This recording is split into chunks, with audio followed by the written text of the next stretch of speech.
are driving to Kennedy King College in Englewood to attend one of 3 public meetings on CBS's proposal to close 4 high schools to make room to build a new high school in Englewood. What are we expecting to see? If these closing hearings are anything like the last round of closings, several years ago, we are going to see a lot of parents and teachers and probably students, since they're high schools we're talking about, begging CPS to keep their current schools open. CPS isn't just going to close these schools and send the kids to existing schools. They're going to build brand new. So we're probably also going to see some support in favor of, thank you for building us a brand new school in Englewood.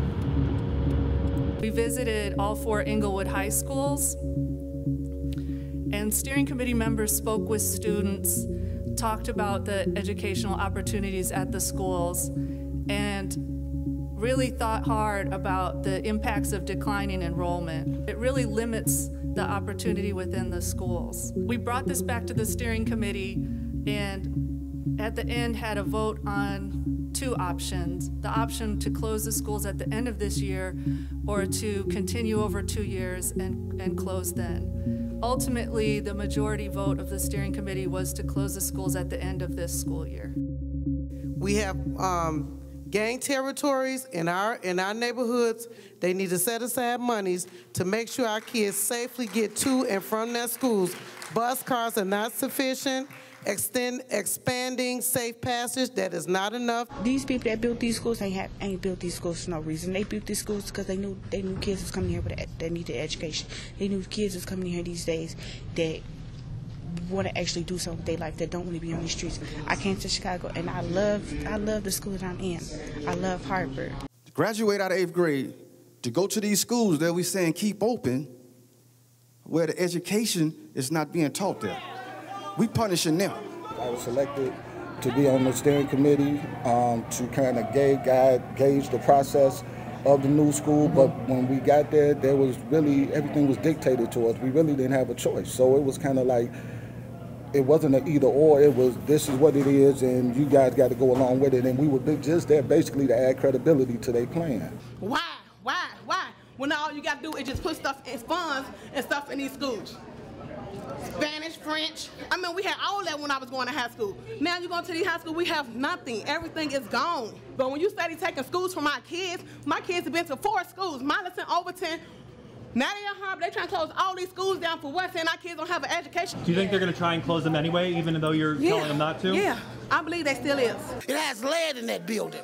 You understand what I'm saying? Your kids deserve better. It does. We deserve the same state-of-the-art facilities as any other school.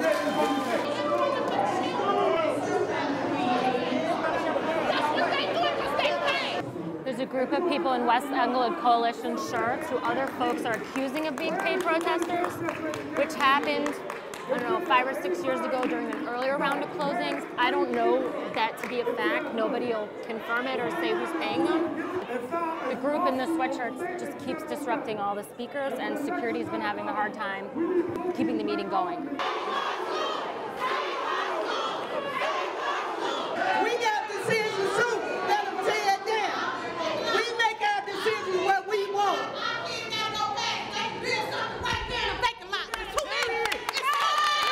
Where they come from? They wouldn't even exist 4 years ago. Now all of a sudden they come out of nowhere? Come on, what is that? I don't know. What is that? I don't know. Find out where they're getting their funding from in USC. Do you know who any of these folks are? Is it anybody you recognize? Where? Any of those? None of them, no. I don't even see them in the neighborhood. How can you talk about closing school when you can't protect your neighborhood? What is the group you got a sweatshirt on, West Englewood Coalition? We just represent the community over here. Is it a new group that sprung up? No, we've been here. It's been here for like 8 years. One of the things I heard shouted tonight is that folks with the sweatshirts that you're wearing, the hats you're wearing, are paid protesters. No, we're not paid protesters. Anybody? No. Given anything to be here tonight? No. Okay. It seems like there's more police. They could have been here all along, but there's like 4 or 5 or 6 of them now all in a line, like kind of keep an eye on the crowd. Not just CPS security. Everybody calm down. None of y'all and y'all kids like with these Englewood shirts on. Don't Excuse me.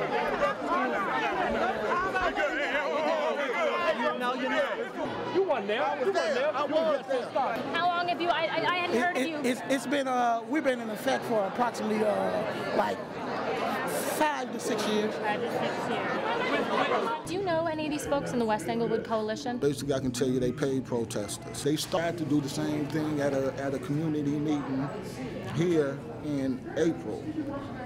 But we stopped that from happening. CPS would say, they have said, that these schools don't have enough kids to have like a really nice high school experience. Maybe the kind you had when you were at Robeson. They starved the schools. They took funding out of schools. They took the money away from the schools. Money is funneled to charter schools and to some of the other selective enrollment schools. And there's data that shows that Harper have enough students in their area to have at least 900 students. Robeson has enough to have 1,000. Hope has enough to have at least 700. Englewood has enough to have about 1,000 to 800 to 1,000. But they're not there. They're going to other schools, and the data is there showing where they're going. Do you think your fight is going to do anything? Yes. You do? Yes. Is this a done deal? No. I don't remember seeing shouting matches like that before. And before being like when they closed the 50 schools almost 5 years ago. There was just a lot of tension, but then they let the meeting go for like the whole, they let it go, they didn't cut it short. And I'm guessing that's just because CPS thought they'd have a bigger problem on their hands if they cut people off. I mean, in the end, families just, they want to be heard, which I guess is the point of the hearings. So we'll see whether they listen. Although I don't know what they could hear tonight is also the thing. I couldn't hear what they were shouting most of the time. New schools, whose schools? Just shouting.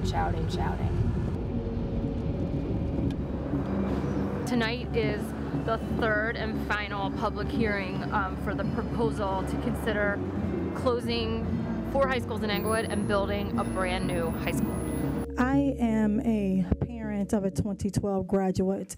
What I want you to know about me is that I'm a former educator, a licensed speech pathologist, so I've worked with diverse learners for over 15 years with the school system. During my son's tenure, I served on both local school council and parent advisory council. Your son, it was, already graduated from CPS? Yes, in 12. Where'd he go? He went to Hougard High School. Okay, and is that where you were on the LSC? Yes. Also? Okay, what would you say your ties to Englewood are?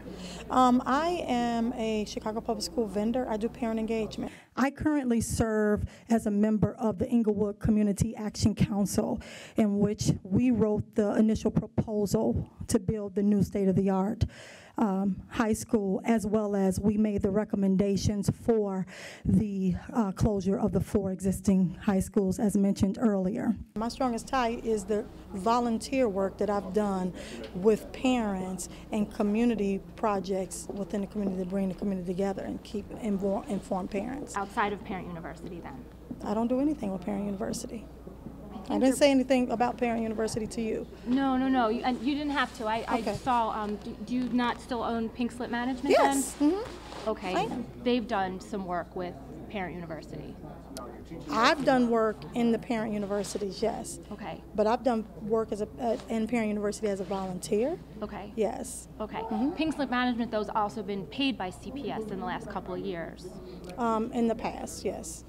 So not this current school year? I'm an active vendor. Yeah. I do work in the schools. We started a recruitment plan and in-school opportunity to meet with both parents at the local school level, council level, parent advisory council level since last January of 2017 through this year. They actually asked me to come and chair the Englewood Community Action Council to increase membership and leadership after Aisha Butler left the Community Action Council in 2015. And who's they? CPS or the members, the community members of the Englewood Community Action Council. Okay. Because you don't live in Englewood, do you? No, I do not live in Englewood. I will tell you that the students are very resilient about their future and plans, and they're looking forward to being motivated to move on and have the opportunity to a magnificent educational experience with the new high school. My name is Trayvon O'Neal. I attend Harper. It is not right to close down every neighborhood school in Englewood community and leave us only with the option of going outside of our neighborhood or attending a charter school. I find it very interesting, people that have nothing to do with the steering committee are making claims to know things that are not true. It's just not fair. They had a meeting with us at Harper High School about transitioning our children to another school. The Network 11 told us that they had 1,200 surveys of the community. I live in that community. I can't recall doing a survey. They also said that they talked to the LSC chairperson. I can't recall talking to them because I'm LSC chair. 2 meetings ago, one of the gentlemen said, very publicly said he was resigning from the steering committee. And who would that be? Eddie Harris? Johnson? Oh, Keith Harris. Yes. He did resign. And you are saying that when the new school built, none of the current students can go there. What is the point of a new school? What are y'all going to do after 3 years and the enrollment start to drop? Y'all going to build a new school again? I learned a new word in my civics class, and it's autocratic. Autocratic means a person being an individualized leader that does not consult with the people before making a decision. I'm the co-chair with Kevin Brooks of the Englewood Community Action Council, and he has been defunct of that council for the last 9 months. So I haven't seen him in 6 months. I haven't heard from him, so I was quite surprised to even hear his rhetoric. We have to get to a point where we have a democracy, and this little sister, autocratic, is the perfect term to use. Your kids are out of the schools, and you're not living in the community currently. I mean, well, as I mentioned earlier, post-graduation, I have always served in the Englewood Community Action Council. There's a time to be confrontational. Anybody who told you that the time is not to be confrontational at any point lied. There's a time to be confrontational. We're going to be confrontational. These are our children. This is our neighborhood, and we're going to fight for it. And we're going to win for it. We're going to win. So all the student protests and parent protests about the closing of all the Englewood high schools in order to build this new one got to Janice Jackson. And in a nutshell, she said that the students who said, like, we're in these schools, we love these schools, we really just want to be able to graduate at these schools, she heard them and decided that that 3 of the 4 schools will be phased out so that anyone who's in them right now can keep going to them until they graduate. None of the schools, though, will accept new students. The one exception to that is Robeson High School, which will still close in June because that's where the new high school is going to be built, and they basically need the campus to start construction so that the new school will open on time in the fall of 2019. What's the next step? The next step is the Board of Education is meeting again on Wednesday. It's their monthly board meeting, and so far the plan has been for CPS to put the recommendations forward to close the schools, and if the board votes on this one the way the board votes on all of the recommendations CPS brings, then it'll all pass. The schools will be officially shut down.